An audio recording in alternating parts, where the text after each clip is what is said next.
4, 3, 2, 1. Cue music. This is Movies First with Alex First. A hip African-American gangster has to get down and get dirty. And getting dirty is a very dirty business indeed. That in a nutshell sums up Superfly, a stylish 21st century remake of a 1972 film of the same name, by a man who's built his reputation on music videos for the likes of Drake, Kendrick Lamar and Rihanna. He goes by the name Director X, born Julian Lutz. And when he rewatched the 1970s classic, with an eye toward bringing it to a new generation, he was struck by how the film's motives had become part of our culture. He recognised that we live in an age of hip-hop artists like 50 Cent, Jay-Z and many others who've lived what he terms a Superfly life.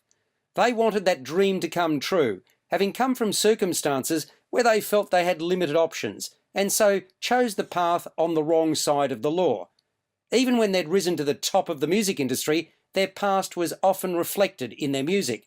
And not surprisingly, the hip-hop soundtrack, the Atlanta Sound, is a key component of this film, the screenplay for which was written by Alex Z.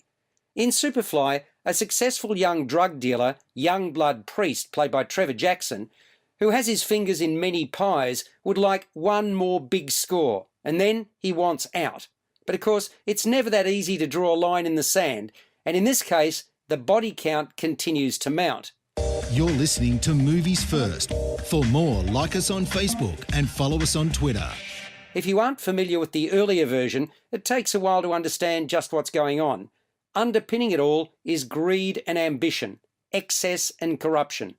The language used by the hoods that readily populate the movie is often not easy to understand. Still, in time, you learn to go with the flow and get which way is up.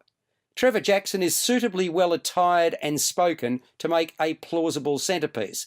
Lex Scott Davis straddles the demands of the role as Priest's watch-out and number one girl very well, a combination of savvy and sexy. The violence is at times intense and bloody, but towards the end it crossed the line to plain nasty when I felt it didn't need to. That to me was a disappointment. Still, I appreciated Superfly more than I expected to. It scores a 6.5 to 7 out of 10. You've been listening to Movies First with Alex First. Subscribe to the full podcast at Audioboom, Stitcher and iTunes, or your favourite podcast distributor.